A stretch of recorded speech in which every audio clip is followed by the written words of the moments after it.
ईश्वर परम कृष्ण सच्चिदानंद विग्रह अनादि आदि गोविंद सर्वकारणं कारणं।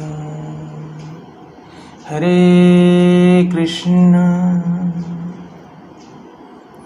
आज हम लोग एक सच्चा भक्त के बारे में जानेंगे। वो सच्चा भक्त कैसे होते हैं और भगवान को पाने की सहज उपाय क्या है, उसके बारे में चर्चा करेंगे।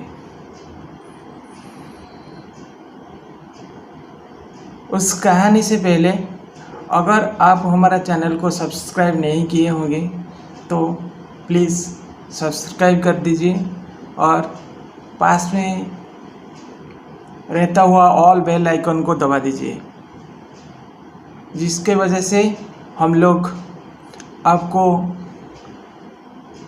नया वीडियो के बारे में नोटिफिकेशन भेज पाएंगे। आप सबसे पहले हमारा वीडियो देख पाएंगे। इसीलिए प्लीज़ सब्सक्राइब माय चैनल। हरे कृष्ण। आइए वो कहानी सुनते हैं।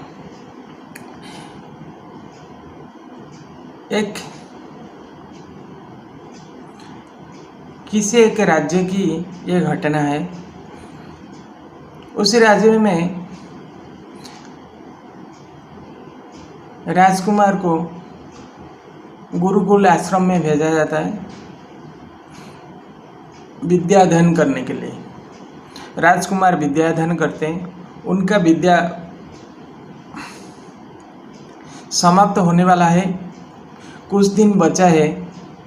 तो उनके गुरु ने उनको बोलते हैं कि दुनिया में सबसे बड़ा काम होता है धर्म। धर्म सबसे बड़ा होता है और ईश्वर को मानना ही धर्म है। ईश्वर ही सच्चा रास्ता दिखा देते हैं और लोगों को सच्चा रास्ता में चलने के लिए ईश्वर ही प्रेरणा करते हैं। ईश्वर ही सब कुछ है। तो राजकुमार ने उनके गुरु को पूछते हैं कि गुरुदेव, सच्ची में ईश्वर है क्या? गुरुजी बोलते हैं, हाँ जरूर है। तो उसने राजकुमार को बोलते हैं कि आप चाहे तो ईश्वर को आप दर्शन कर सकते हैं, लेकिन उसके लिए खुद को काबिल बनना पड़ेगा। आपको ईश्वर को ध्यान, तप, जप ये सब करके संतुष्ट करना पड़ेगा, उसके बाद वो दर्शन देते हैं। तो वो राजकुमार ने क्या किया? राजकुमार अगले दिन पूरे राज्य में अनाउंस कर दे कि जो मुझे भगवान को दर्शन कराएगा मैं उसके पुरस्कृत करांगा। बहुत सारे स्वर्ण मुद्रा उनको मैं दूंगा। उसके बाद कुछ दिन चले जाते हैं। राजकुमार का पढ़ाई खत्म हो जाता है, विद्या अध्ययन खत्म होता है, गुरुकुल आश्रम से चले जाते हैं राज्य को। एक झूठा आदमी, चोर, जो दलाली टाउटर करते हैं, वो अपना जीविका निर्वाह करता है। वो आके राजकुमार के पास पहुंच गया। राजकुमार को बोला, मैं आपको भगवान को दर्शन करा दूंगा। तो राजकुमार बोले, ठीक है, आप दर्शन कराइए, मैं आपको 100 स्वर्ण मुद्रा दूंगा।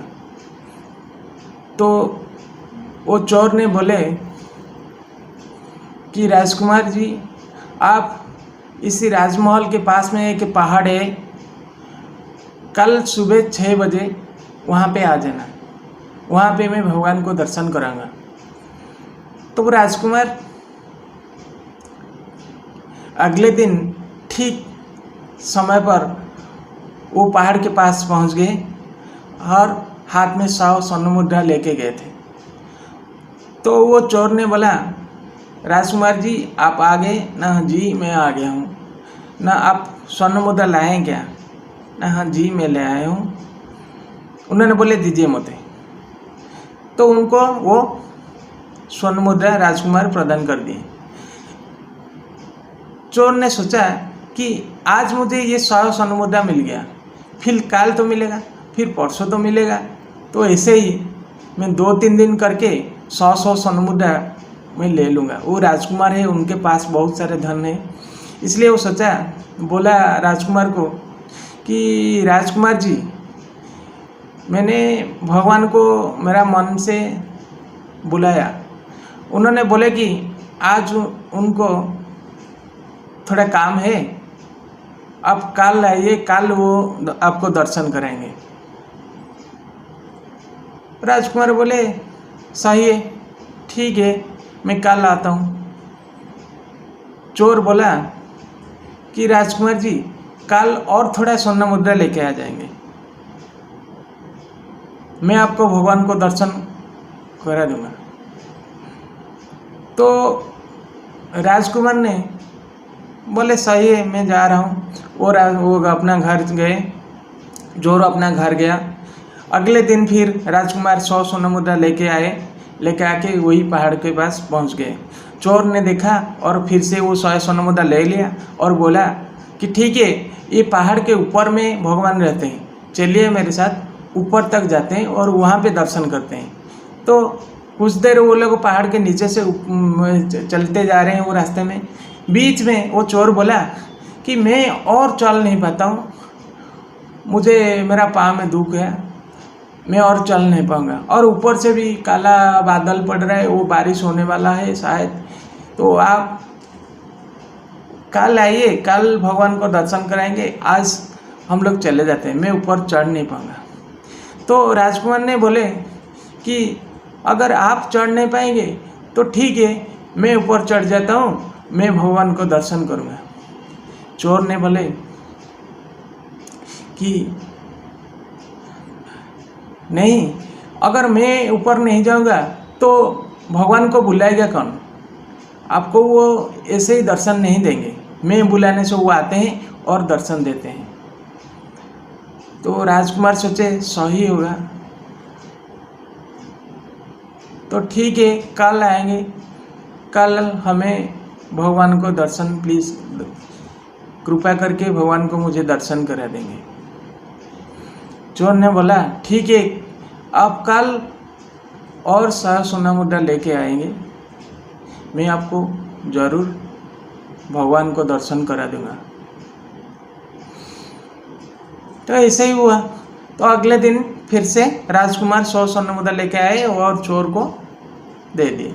दे के बोले ठीक है, मुझे भगवान को दर्शन करा दीजिए। तो चोर और राजकुमार पहाड़ के ऊपर की ओर चढ़ने लगे। पूरा ऊपर में पहुंच गए, पहाड़ के सबसे ऊपर के ओर। नीचे देखे तो पूरा खाई है, बहुत बहुत ऊंचाई है, वो ऊंचाई में रहते हैं। ऊपर से जो गिरेगा नीचे वो मर जाएगा, खाई में वो मर जाएगा। तो ये चोर सोचा तो आज राजकुमार को ऊपर से ढकेल देंगे, वो मर जाएगा, मैं ये 100 स्वर्ण मुद्रा लेके चले जाऊंगा। ऐसे सोच के राजकुमार को ऊपर से नीचे ढकेल दिए। राजकुमार ऊपर से नीचे गिर रहे हैं, जोर से चिल्लाने लगे कि भगवान भगवान मुझे दर्शन दीजिए, मुझे दिखाई नहीं दे रहा है, मुझे दिखाई नहीं दे रहा है, आप दर्शन दीजिए, आप कहाँ हैं, दर्शन दीजिए। ऐसे चिल्लाते रहे। भगवान के कान में वो पड़ गया। भगवान तो भक्त वत्सल है, वो अपना भक्त को दुख सह नहीं पाते। भगवान ने अपना हाथ आगे बढ़ा दिए और राजकुमार को हाथ में ले लिए। राजकुमार को हाथ में लेकर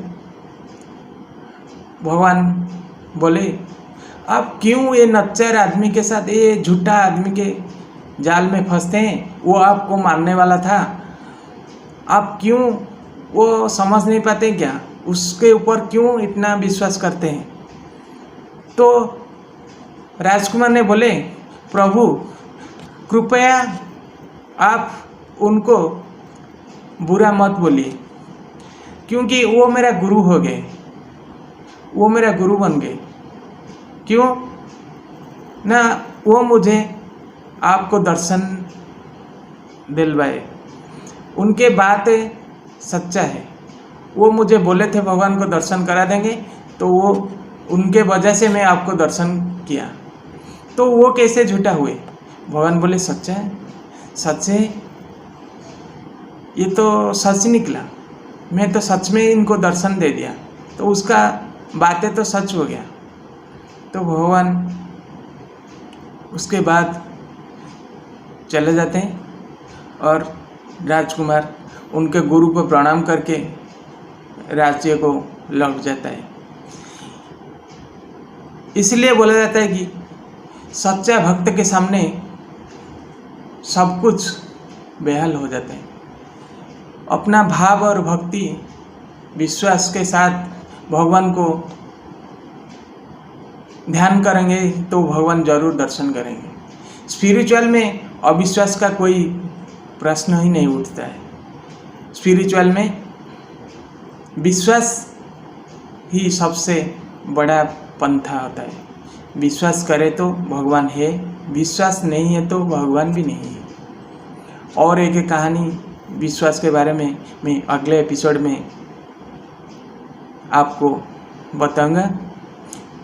नारद मुनि कैसे वो साधु को बोलते हैं और साधु भगवान को दर्शन पा जाते हैं, उसके बारे में हमारा नेक्स्ट एपिसोड में बताएंगे। तो हमारे चैनल को जो लोग सब्सक्राइब नहीं किए होंगे तो सब्सक्राइब कर दीजिए। मैं आपको रेगुलर एक अच्छी कहानी लेके पहुंचाऊंगा। हरे कृष्ण हरे कृष्ण हरे कृष्ण।